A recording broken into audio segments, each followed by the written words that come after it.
Салем, Достар, рад вас видеть. С вами Евгений Холтон. И сегодня я наткнулся на один видеоролик.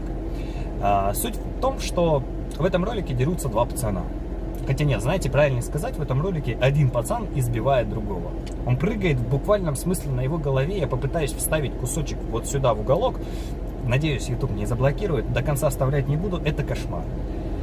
Наши казахстанцы, два парня, казаха, может не казаха, не суть, важно. Один ломает другого. И куча людей стоит с телефонами и снимает. И все орут: убивай его, бей его. Знаете, я не хочу сейчас строить из себя высокоморального человека, говоря о том, что физическая расправа — это плохо. Действительно, мне кажется, могут случиться в жизни человека ситуации, во время которых ты уже не отдаешь себе отчет. Например, я бы никогда не осуждал бы человека, который прыгал бы на голове другого за то, что тот изнасиловал его дочь, сестренку, оскорбил или обидел или ударил его мать. Есть некоторые сакральные, священные вещи, за которые, я считаю, не то, что можно избивать, я бы это осуждать не стал. Давайте говорить так. Я бы не стал это осуждать. Возможно, даже бы поддержал. Я жил в Шымкенте, и все мое детство прошло под синглом одной фразы. Это «Шхасымба нахуй, иди сюда, раз на раз станешь с ним». Вот эта вот ситуация. Когда, собственно говоря, находится человек, который хочет шоу, Колизей, который хочет увидеть, как два других человека дерутся. Хотя на самом деле они могли быть между собой обычными кентами, обычными пацанами, и один берет другого. Что, боишься? Ты что, его боишься? И они начинают драться, все смотрят на это. Конечно, тогда телефонов не было, и в такие ситуации попадал неоднократно. Но благо у нас, конечно, мы так друг друга не ломали. То есть это было из разряда либо до первой крови, либо пока там кто-то второй не сдастся, либо пока какая-нибудь бабка не начнет орать. То есть я через все это прошел. Вот. Естественно, чем более я был юный, до 5-6 класса, эти драки уже были, но они были, реально до первой крови. Когда я становился старше, видите, еще проблема в том, что я сменил очень много школ. Я сменил в Шымкенте около 7 школ, в Алматы примерно так же. Больше 10 школ точно я сменил. Это очень много, я считаю. И представьте, сколько раз я был новичком, и сколько раз со мной хотели встать по разам за счет того, что я был высокого роста. Был же такой стереотип, типа самый высокий, значит надо его сломать, а еще и новенький. А еще, без никакого либо нарцизма, но я был парень, на которого очень много девушек смотрело, с параллельных классов и так далее. И, естественно, у многих это вызывало зависть и прочее. И у меня каждый раз новая школа начиналась с того, что я чуть ли не по расписанию вставал по разам с другими. И мне это, с одной стороны, и нравилось. И я тоже был маленький пацан, который хотел показать: вот, смотрите, и давал пиздюлей, получал пиздюлей. Все это, безусловно, было. Но так критично, конечно, со мной это случилось лишь единожды. То есть один раз я встал по разам, это была большая толпа, окружала меня. Я не знаю, человек 15-20, наверное. Я был один. Я должен был вставать по разам с пацаном. И, естественно, где-то часа полтора ко мне подходили и пробивали мне сушняки в грудь перед тем, как с ним встать по разам, его кенты. В итоге я встал с ним по разам, сломал его, а меня захерачили. Просто в говно, в салат. Прям очень сильно. То есть прям, до потери сознания, я бы сказал. И я сейчас понимаю, что те моменты, когда я был молодой, когда я отвечал на вопрос типа: ты красный? Я отвечал: нет, не красный, не заявщик.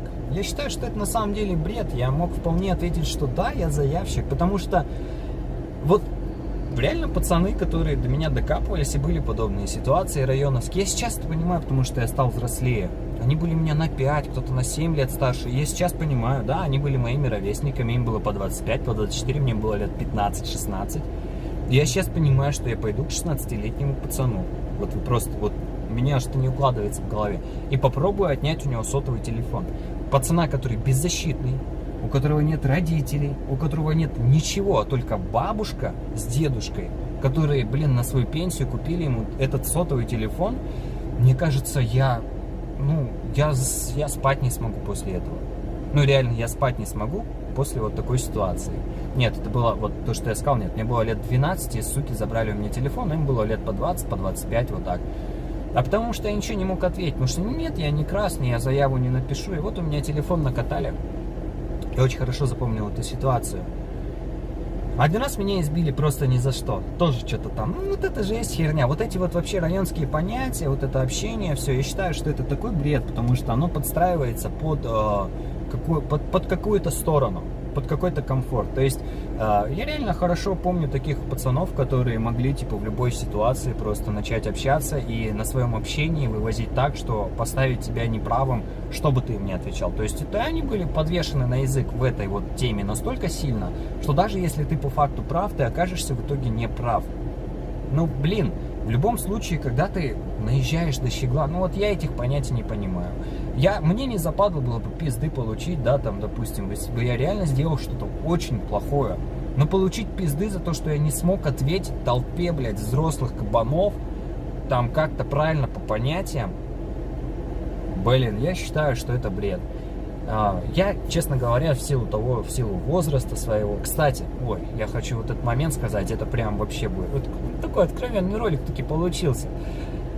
Я видел пацанов, случайно, да, которых я, случайно приезжал там туда-сюда, ездил до бабушки на свой старый район. И они сидят худые, такие, видно наркоты. Видно, что, уже их потаскала жизнь. Не всех, конечно, типа, вот которые были самые отморозки, самые уважаемые на районе, так скажем, сидят, такие, зубы какие-то золотые. Вот просто видно, что, капец. Видно, что капец. Не туда они пошли с этой темой. И я, выхожу с ребенком на нормальной новой машине, все как положено, хорошо одет. И сидят они. И вот я не то чтобы сейчас как-то пытаюсь себя превозвысить, если сравнивать с ними, то да, я пытаюсь себя превозвысить, потому что наверняка, если бы я шел той же дорогой, то из меня бы получилось ничто. Возвращаясь к ролику, возвращаясь к избиениям, вот какой это несет смысл, какой это имеет смысл бить своих? Мне кажется, мы должны своих поддерживать. Я сейчас, возможно, буду говорить вещи, которые немножко звучать будут некорректно, но по максималке попытаюсь объяснить их корректнее возможного. Я родом из Шымкента и очень давно живу в Алматы. И неоднократно меня город моего рождения, Шымкент, город, в котором я рос, спасал. В академии, в которой я учился, меня практически не трогали, потому что я был из Шымкента. Неоднократно, один раз меня пытались конкретно, не посадить, но, на меня накинуть какую-то непонятную тему. Меня спасло, что я из Шымкента. И было очень много таких вещей. Почему-то в Алмате шымкентские друг друга поддерживают. В любом городе шымкентские друг друга поддерживают. Не раз было такое, что у меня таксист деньги брать не хотел, потому что мы с ним круто общались о нашем детстве, о том, как, что было там на Чапаевке, что было в Ленгере и прочее. Он такой, нет, не возьму, ни в коем случае. Мне аж приходилось открывать резко дверь, бросать деньги и убегать. То есть вот до таких абсурдных ситуаций доводило меня то, что я из Шымкента. Вот. Но почему-то я не видел подобного с другими вещами, с теми же алматинцами, которые встречаются в других городах, с астанинцами, с людьми с севера, с запада, неважно. Как-то нету такой связи. На самом деле это плохо. На самом деле нужно, чтобы эта связь была везде. Мы должны друг друга поддерживать. Я когда жил в Питере, и у моих соотечественников ни в коем случае никогда не смотрел на нацию. Будь то казах, будь то уйгур, русак, неважно. Если у него были проблемы, я всегда пытался помочь. С работой. И есть такие люди, которые подтвердят, незнакомым людям из Казахстана я их как братьев своих встречал. Братьев. Вообще, вот вы представьте себе, да, на секунду, все равно, хочешь, не хочешь, как-то видим, да, там, кто русский, не русский, казах. Нету было такого. Я даже не задумывался, кто он. Вот я вижу, вот я тоже ехал с таксистом, у него были проблемы, что-то мы общались туда-сюда, а у него была херня с квартирой, где жить, а я что-то общаемся, заметил, да, то, что азиат, а что, откуда, с Казахстана. Блин, не было у меня понятия, кто он там и что он там. Он с Казахстана, он мой брат. Я ему помог с хостелом, он подъехал потом, отвез меня, он там доработал смену, приехал в хостел, рядом с моим домом был, я просто там хорошо общался с ребятами. Я его туда закинул, скидку ему дали. Блин, вот он был мне безумно благодарен. А я даже, не было мысли какой-то о том, чтобы Блин, ну как, ну это же наш, все. Ну вот так. Нужно, чтобы это было, а не пиздить друг друга, а не ломать. Я, конечно, не знаю суть ролика, да, может он чем-то провинился, тот парень, очень сильно. Но в любом случае, те, кто стояли и кричали: бей, убивай, убивай, бей, я считаю, что, блин, это пипец, это реально пипец. Я надеюсь, что вся эта романтика 90-х, вся эта романтика рэкета, общения будет улетучиваться. Конечно, некрасиво там пойти и написать заяву, если ты не прав, и ты за это получил по морде. Это некрасиво. Но я считаю, что если тебя по бесу пустили, у тебя нет возможности пойти там, потянуть старших, потянуть еще кого-то. У меня вот была такая ситуация в детстве. Но я в силу того, чтобы мозги были, во-первых, детскими, во-вторых, зомбированы о том, что заявщик, как это, я бы исправил, я бы накатал заяву и дал бы пацанам срок. Потому что они заслужили. Они щегла толпой избили просто так, просто доказать свое превосходство. Я бы таких посадил. Я считаю, что такие люди заслуживают сидеть, на зоне. Я считаю, что их нужно сажать, они должны там жить, среди таких же, как они. А не ходить по городу и в итоге, воровать, убивать наших, Денисов, Тенов, наших звезд, наших красавчиков, наших женщин бить. Я считаю, что это моральные уроды. Очень сложная тема. Мне прям, реально пробирает иногда перед сном. Думаю, сука, почему я не написал заяву? Просто щегла терроризировали, потому что он был слабый. Я всегда стоял до конца. Я даже в тот день, когда меня ломали, реально часа полтора перед тем, как встать по разам, все его кенты подходили, пробивали, общались, шапали, давали. Я в итоге вышел с ним по разам, и я его сломал.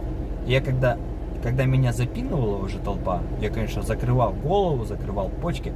Я улыбался. Я был рад, потому что на том парне минуты полторы мне хватило, чтобы его в говно привести. Надо было написать заяву на этих мудозвонов, по-любому. Я сейчас жалею безумно. Ребят, будьте, пожалуйста, добрее друг к другу. Будьте добрее. И, мои хорошие, ни в коем случае, если вас какие-то гондоны терроризируют, не молчите. Идите в полицию, пишите блогерам. Идите, пишите в Нуркизет, в Тенгри Ньюс. Пишите. Сейчас такое время социальной активности, время социальной гражданской позиции. Вас поддержат, я поддержу. ВК мой есть на Ютубе. Пишите. Чего нет-то? Главное это ваша жизнь. А некоторые мудаки могут вас ее лишить. Спасибо за просмотр. С вами был Евгений Холтон. Ты че, не кирик нахуй? Пацан или не пацан? Подпишись. Ладно, салбол.